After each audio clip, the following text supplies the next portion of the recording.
Welcome to the Winner Circle podcast with Jay. Today, we're going to be exploring insights and strategies when it comes to business and leadership. You already know, I'm your host, Jay, and today we have the pleasure of speaking with Dr. Omoyemeh Jennifer Ukachukwu. She's a distinguished forest ecologist and a climate change educator. She holds a PhD in forestry and environmental resources from North Carolina State University, and she's currently the manager of forest carbon modeling, where she focuses on developing strategies to mitigate climate change through sustainable forest practices. In addition, one unique thing about her is she serves as the executive director at ForestRegen Climate Initiative, an organization that is dedicated to forest restoration, community engagement, and climate change adaptation. Dr. Ukachukwu, as you already know, is at the forefront of promoting climate smart forestry practices. And I'm going to say I am very excited to learn more about our work and insight on this topic for today, which is the intersection of business, leadership, and environmental stewardship in forestry in the forestry industry. So, winners, let's welcome Dr. Omoyemeh Jennifer Ukachukwu. How are you doing today? I'm doing well. Thank you for having me. Thank you. I'm doing okay. All right, great to have you. It's not every time we get to have a doctor of forestry on our show, but having you here today is with all your busy schedule, you're able to come and discuss more about that particular industry that a lot of people shy away from. So, Mm-hmm. can you share a bit about your background? What even led you to specialize in forestry and environmental resources? Not everyone is really in that industry. Yeah. Yeah.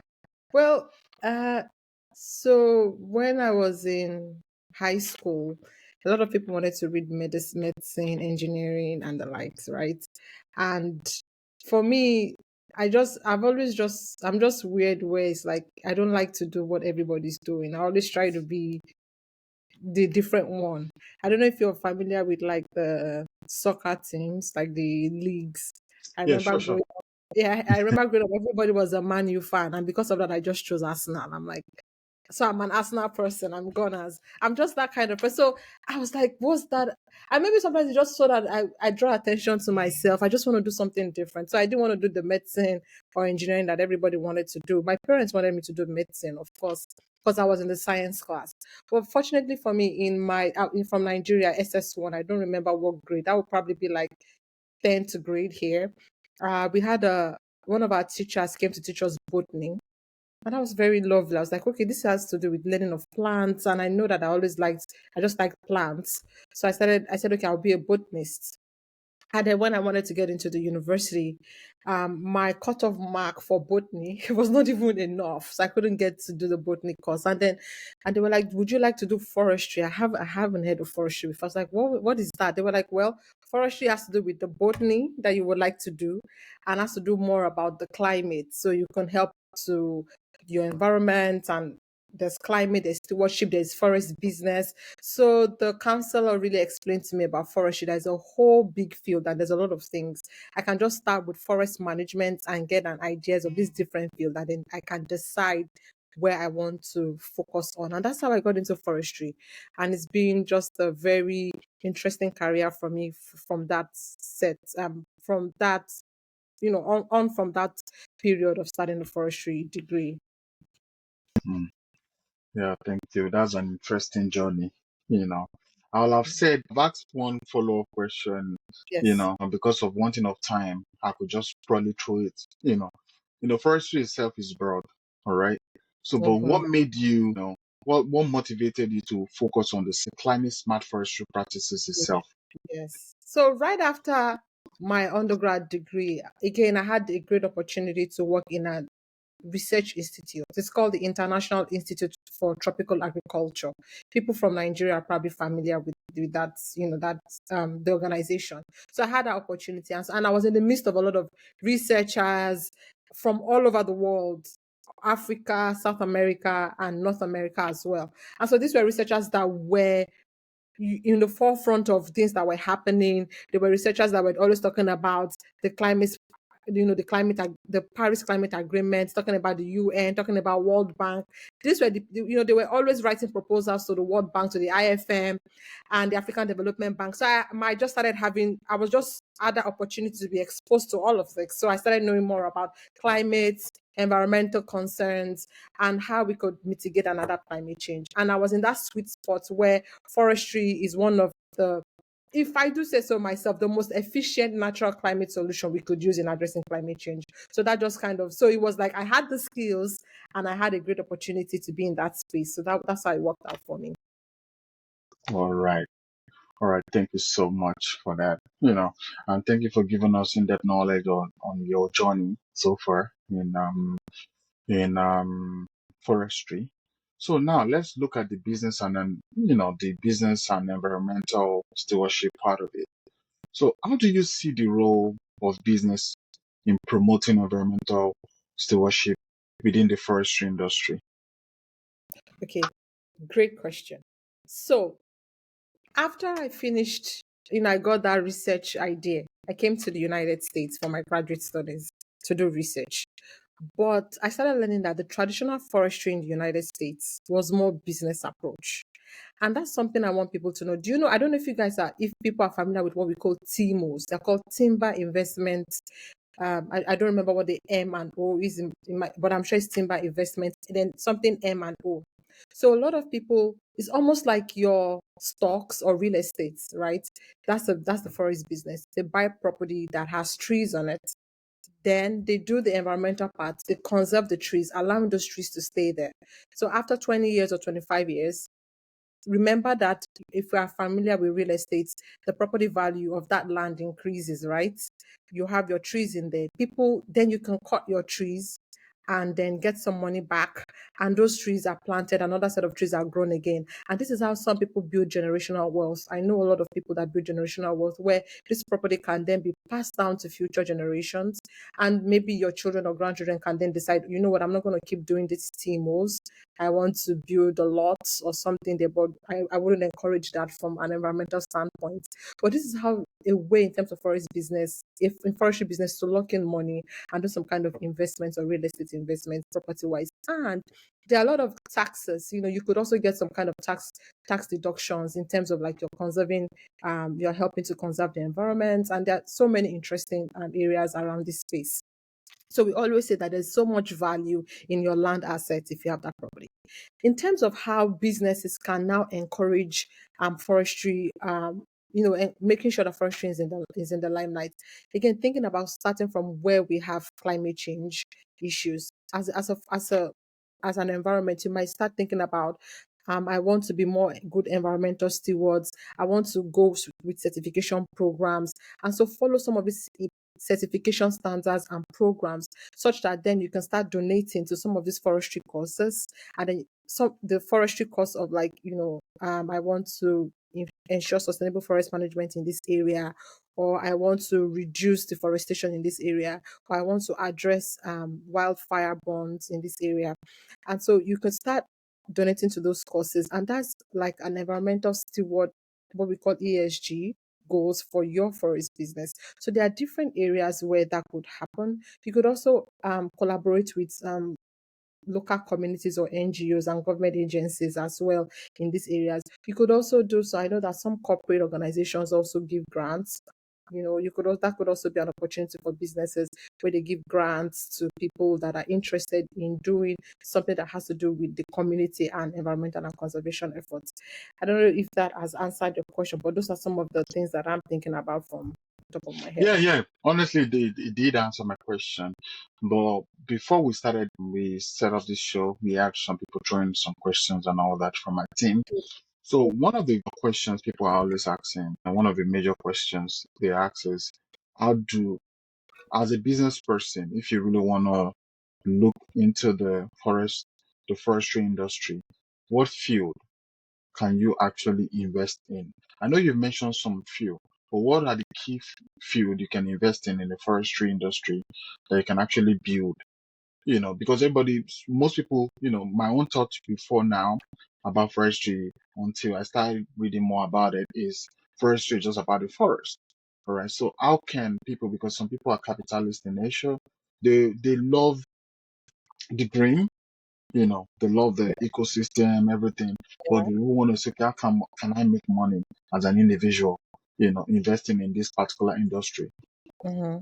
Okay. Yeah. So I think for me it would be the TMOs. That would be the best way if you're thinking about. So let me to clarify. You're thinking of from a business standpoint. This person is going in to invest to make profits. Is that what you're saying? To clarify, like the main goal Yes, here is to not make profit. non-profit. Their own goal is profit. We're just looking at it in that part right now. Okay, so yeah, if it's to make profit, then I would suggest the TIMO. So they are called Timber Investment Management Organizations. So what they do, they are private companies that manage forest land investments, like I'd explained in the beginning. So people use the first time I came to the United, when I started my graduate school in North Carolina State University, there's someone that we were introduced to that's like a millionaire in dollars in terms of timber investments, right? So, and most people use that as their endowment. Most people use that as their pension funds. In fact, in my college at North Carolina State University, most of the money that we used for our day to day was from for the college. Running the college was it from our timber investments management, right? So people, you can buy like 30 or let me give you a clear sample. Now, let's say you have a 50-acre property, and most times it's usually more, it's thousands of acres, right? And you have all these trees in here. You cannot harvest all of those thousands of acres at the same time. So let's say in year one, you harvest 20 acres. That 20 acres of trees that you harvested, you're going to sell it, for example, let's say your return on investment on that 20 acres of trees, $20,000 that month. You move to another patch of acre, right? And remember, wood is we use poles for everything. We use wood for paper, for anything that you can think about, for fiber is all, right? So then you move to the next patch. So by the time you go round your acre property and come back to your first one that you started harvesting, the 25 years is already you're already back to that 25 years. So there's no, do you understand? Like there's always money coming in, and you're still increasing the value of your land where the tree. So the trees is one money making machine. The land itself is one money making machine. Then there's tax on it. Like I said, I'm not a tax person, but I know a lot of people, there are a lot of tax breaks. Some people have 3 or 4 different tax breaks on one property. Some you can get like conservation tax breaks. You can say you have gopher turtle, an endemic, one of the a biodiversity that is being protected. You have birds, so you have all of those. You can get some of these conservation easements. That's what we call them, right? From the government that reduces your tax break. So people are really making good money. Just the other day, like 2 days ago, or 3 days ago on Twitter, I saw somebody say he just bought some 65-acre property for, I'm not sure how much it was, but it was talking about, oh, this is such a good investment for me. And I think he spent about 20 or 30,000. And it was already projecting how it's going to make money and it's going to be passed to their generations. And I've seen people where I've worked with some families that they had like 3 or 4 siblings. And when their parents died, they decided to share that property, and that was just a way of generational wealth. So, in terms of a business model for a company or an organization, I think Timos is the best place to start with. All right. Thank you so much, Doctor. Information you gave me is very, very powerful. It shows that a lot of people don't really understand the forestry industry. Right now, you've been able to break it down, that you can actually even build generational wealth from forestry. So now Yes. let's, take a look at the leadership part of it. So from your own perspectives, all right, your own perspective, what qualities are essential for leaders in the forestry industry today? You have to be a good manager. You have to be a good manager. You have to be able, that's number one. Number two, you have to be able to think on your feet. You have to be able to be adaptable. Remember that we are dealing with trees and forests. They are what we call natural resources, right? They are natural. There are some things that we cannot control, like climate, weather, something happens, fire. We could try to put mitigations and prepare for it, but it's still out of our control. So you have to be able to think on your feet, think outside of the box. You have to be able to be adaptable to situations, and you have to be able to connect with people. That's another very good, important reason, because most of these people, land is always connected to humans, right? Even if you're not the owner of the land, the neighbor beside you is a human being. You have to be able to connect with people.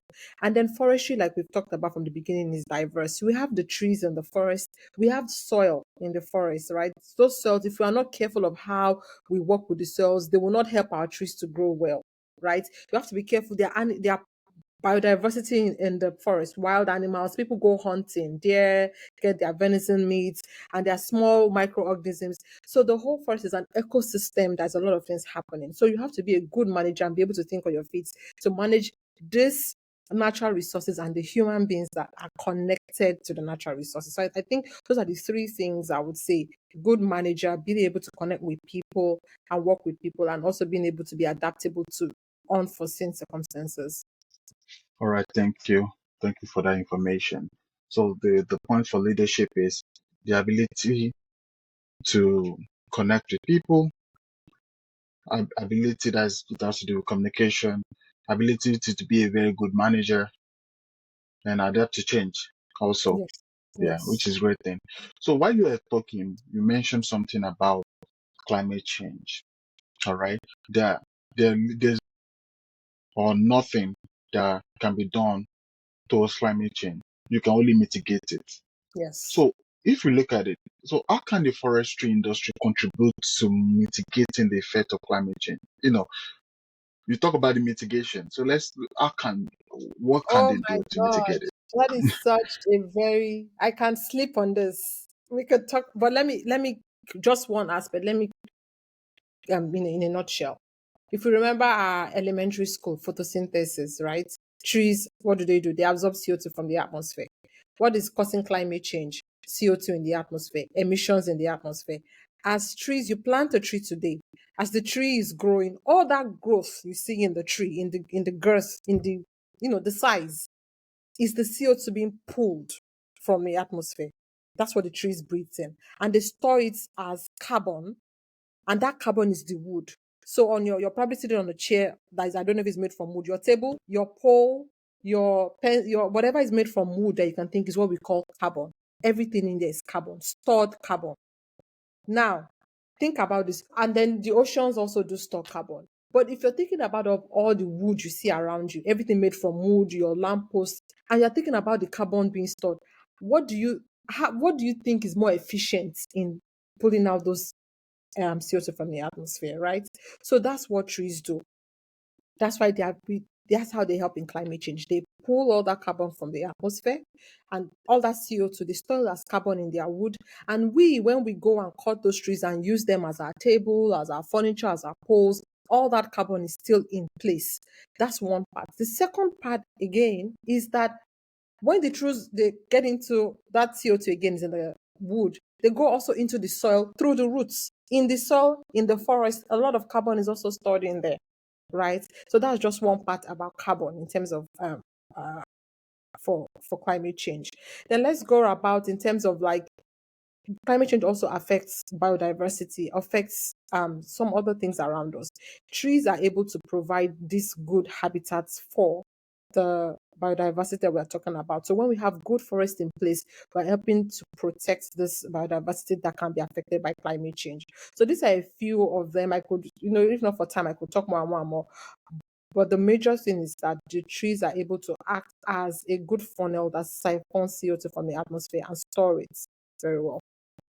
All right. Thank you so much for breaking down for that for me and for the listeners.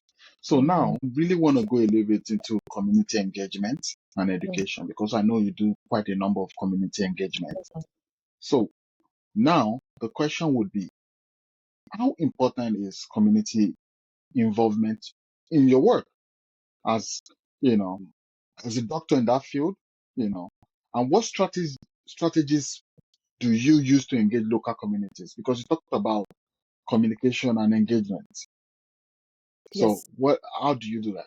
It's 100% very important. We can't do this without the community, because first of all, we have to let the community be aware that there is an issue, there's a problem. Many people are not aware of that one.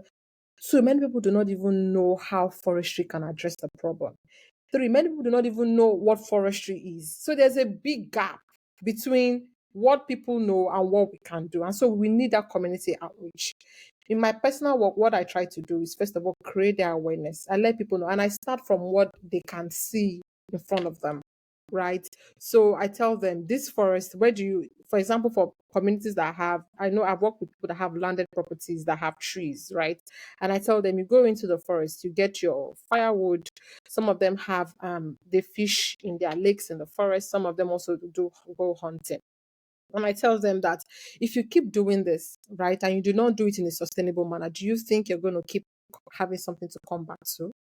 Right. So I talk to them about all of this. Then I also explain to them, like I just explained to you, how the trees and how the forest help to absorb CO2 from the atmosphere and all the good things that we can get, all the benefits we can get from the trees. But then if I'm thinking about, I also, as I'm talking to them, I want to let them, I talk a little and let them talk more so I can understand where the gap is. And from that gap, I can then start to model and design how I can share information and share knowledge with them. But it's very important that we have communities that are, because we can't do it alone, right? We need people to be aware, we need people to volunteer, we need people to be able to talk to their neighbors and talk to their kids about the importance of this forestry. Another thing that I'm very I want to do is, I want to build more workforce, right? We do not have enough people in this space doing the work that I do. And again, it's because many people think of forestry from that traditional approach.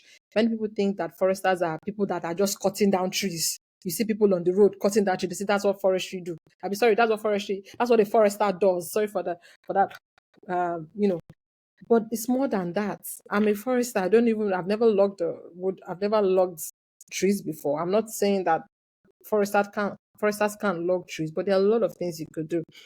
There are a lot of people that we need in the government lobbying. We have what we call policy experts.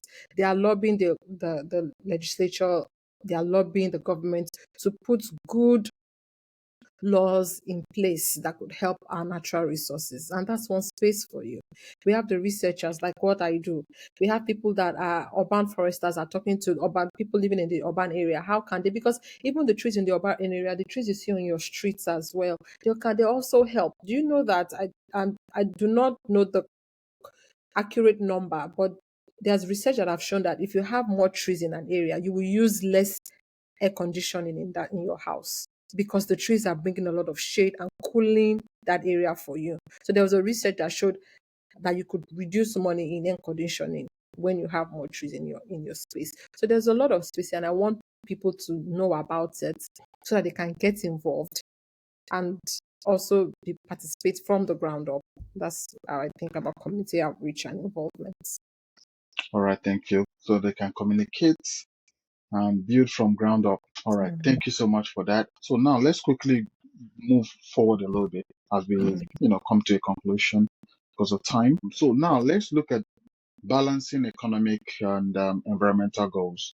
So when we are looking at that now, we look at policies, you know, regulations, because some people really want to go into business or forestry and they really want to break all the rules for their own profit. We're in a capitalist state and, capitalism will always want to find its way. So what role does policy and even regulation play in ensuring that businesses that really want to go into forestry are there to sustainable forestry practice? Hmm. So we have certification standards that do that. Mhm. So we have the FSC, the Forest Stewardship Council. Again, I hope I'm correct, but I'm sure it's FSC. So it's Forest Stewardship. Is it that? Maybe it's council. We have the SFI, the Sustainable Forest Initiative. I'm sure of that one. So these are standards, certification standards that people have to follow to be able to make sure that they have sustainable, whatever they are being used is sustainable. For example, let me use out the FSCs. are being a process of the FSC. So if you use in your organization, you use whatever you use as wood, we want to show that that wood that you have sourced has been sustainably sourced. That also helps sustainable forest management. So the FSC, they have different chains that will show that they make sure that those trees that were gotten, they were gotten from a forest that is certified. Like that means it was not, the trees were not logged illegally. That means the trees were not taken from the forest that's supposed to be a conservation area. Because some forests are conservation area and you cannot log trees from there, right? So then when they also track the transportation. How much fuel did it use, right? What roads did it take? So it's a gate to gate, or even more like more than gate to gate approach, where they check the whole process of how those trees or wood were sourced, how those trees were cut, how they were sourced, and how they got to the company. So many companies will want to use wood that is FSC certified or SFI certified. So those are some of the sustainable measures and certification standards that we have in place. Thank you so much. That's very important because I've, consulted for many businesses and I understand a lot of businesses will really want to break the laws and find a Yeah, way to make, to make their profits because profit goes to some people and they don't really care about the climate change and all that. And these yeah. are, things that need to be set in place so that we don't have a world going downward. So as we So conclude, let me just add to that. And when you started, you said bridging the economic and environmental. yeah, I'm a very big proponent of that, right? I try not to be less. I try to be realistic when we talk about, like you were saying, when we talk about not even the businesses, the landowners, individual landowners. When you talk about them, they want to make sure that they are getting some kind of income or profits. Nobody, let's be honest and be real. We are concerned about the environment, but we don't want to take a loss because we are concerned about the environment, right? So making sure that whatever we are doing, whatever policies we are bringing out, can still benefit the people in terms of making some sort of profit and income is very important. So we need to find a balance to that. all right. Thank you. So, but still, yet I still believe in as much as we want to get the profit, we want to make sure we're concerned about the people. Just like if you look at the food industry, sometimes there's some food, that's not really good for the health, but the policy just passed them for capital gain. But the Yeah. truth is, we still need to think about the environment. We need to still think Mhm. about the people. So regulation should be set. Just my own take. So today we are Yes. not talking about regulations, but we're Yeah, talking about yeah, people. yeah, yeah. That's So yeah, right. yeah, so as we move forward and as we, get to that concluding part, we still have some one or two questions to ask. So, Yeah. what advice would you give to young professionals, that are trying to enter the field of forestry and environmental management? I would say first of all, the field is very broad. You have to. I would advise you to do your research. What are your interests? And then find what best fits you. The field is very broad. Like I started with it, we have policy experts. If you're doing research, there are different areas of research. There's forest business. There is the climate change part. They are mostly forest ecologists. There are the community people that just want to engage community people in forestry. So first of all, knowing your niche and your focal area would help you to kind of zone in into what you want to do. Because once you start, it's very broad and you could get very overwhelmed quickly if you do not decide what path you want to follow, right? That's one. Two, you need to be able to build valuable skills, right? We are moving this what we call the forestry 4.0. In our for forest region we had that webinar. People are moving away from the traditional approach of forestry. We are using a lot of technological advancements now in forestry, and if you want to be sought after, you have to be able to have or hone those skills. So there's a lot of modeling because we are dealing with natural resources and we're dealing with future scenarios. There's a lot of modeling and coding that we use now. There's a lot of gaming simulations that we use now for scenarios, especially when we are talking with younger kids. There's some robotics that's been happening. There's also the remote sensing and geospatial analytics and drone campaigns. So there are a lot of skills that you can start honing now. And as you're honing those technical skills, also think about soft skills as well. In the beginning, I talked about being able to adapt and think on your feet is very important. Being able to connect with people, be kind, be nice, and being able to work as a team and independently and take initiative, especially when you're working in an organization. People want to see that you are able to take initiative and do things. So those are some of the skills I would advise you to look at. Research the areas you want that fits you, and then start connecting with people. Go on LinkedIn, connect with people. See, let's say you find that you want to be a forest carbon analyst. Look at forest carbon analyst people on LinkedIn. See what their skills are. See what they are talking about, and so you can start thinking in that area and in that space. So that's what I would advise, and take advantage of opportunities that are available right now in this time where there's a lot of climate change talk around. So there's a lot of there's some grants and funding that you could use for yourself, or even network in terms of meetings and conferences. So Google all of those, research all those conferences and meetings, and try to apply yourselves in those areas. All right. Thank you so much, Dr. Jenny. The information is very, very powerful, and I'm sure they will work with that. So as we come to a conclusion, I always have this part where I ask my guests, what resources or books you would like to recommend to our listeners. But before we get there, I'm going to, give you a call to action. What can our listeners, do to support sustainable forestry and climate change in its initiative, like ForestRegen Climate Initiative? What can they do? How can they support? What are the ways they can actually get involved? So first of all, I would like to encourage people to be open-minded. Open-minded to environmental organizations, that because I know some people are not interested in when we talk about environmental issues. They'll be like, the world has been here before we came, after we go to still be here, I don't care. That's fine. The world has been here, but let's be open-minded when we have these conversations and discussions. Do not bottle your mind to what you've heard or what you've learned. Let's talk. No one is right, no one is wrong. Let's have these conversations and be open-minded. In terms of how do we my call, so that's my number one call to action, open-mindedness.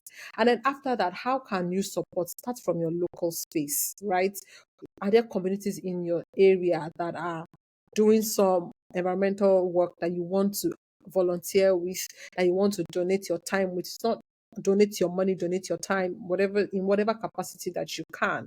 I think that's also very important. And also, if for people that have opportunities to lobby the legislature or lobby the government, if you could also do that, that would also help us in moving our cause forward when we're addressing environmental concerns and global challenges and climate change. So those would be my call to action. All right. Thank you so much. So, the resources, So 5 resources. or 10, anyone that works. Wow, I don't think I have any book. Number one resource, go to ForestRegen website. ForestRegen Climate Initiative. Go to our website. That's one resource. And if you have any questions, you can, follow up, talk to us, and give you more information. We're also on Instagram at ForestRegen Climate. You can also follow up with us there. But outside of those areas, some of the resources I would encourage you to join us. Books? I don't have books, but I have websites. So there's the IUFRO, is the International Union for Forest Research Organizations. And you can go to their website. There's a lot of information about forestry, and people that are not even interested. IUFRO, apart from forest and climate change, they do that more, talk about forest business, they talk about forest biodiversity, more things that you might be more interested in. And there's also the that's international global body. There's also, for people in the United States or in the global north, there's the Society of American Foresters. That's another great website that you can get ideas from. They have journal articles, they have publications that could help you if you want to do more research in terms of forestry. And then the third one is for people more in the global south and the tropical areas. There's the International Society for Tropical Foresters. The same thing, just like these are region based. So SAF is global north, ISTF is global south, and IUFRO is a global body, both north and south. Then LinkedIn is a perfect resource for you. If you go to LinkedIn, you type forest, even if you go through groups, go through posts, go through people and type forestry, climate, any of those keywords, forestry, climate change, forest resource, forest management, you get a lot of information from for yourself from there. Unfortunately, I do not have any books off my head, but those are great resources I think would be very useful for our audience. All right, thank you so much, Dr. Jenny. It's good to have you. And I would love to You have you one more time, where we sure, can sure. discuss more about Yeah. the industry, especially the business part and the Yes. conservation part Yes. of Mhm. forestry. So thank you so much, and thank you everyone for tuning in to today's episode of the Winner Circle podcast. And that's all we have for today on the Winner Circle. And like I want to say all over again, I can say thank you 10 times. So I want to say a thank you to our amazing guest, Dr. Omoyemeh Jennifer Ukachukwu, for her input and knowledge, shared on the intersection of business, leadership, and environmental stewardship in forestry industry. I want to say thank you again. So don't forget to subscribe for more inspiring conversation and tip for success. Until next time, keep striving for greatness. And also, if you want to get more information, you can follow Dr. Jennifer, you know, personally on LinkedIn or Instagram, or I'm sure, you just Google her name and you get quite a number of things. So if you have any questions you really want to learn, to further your course in leadership and business in the forestry industry. All right, guys, have a nice day. See you till next Thank time. you. Have a good This is the central of Yearbox Record.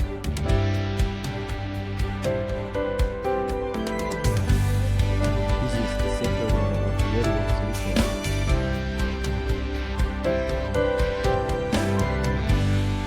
This is the central of Yearbox Record.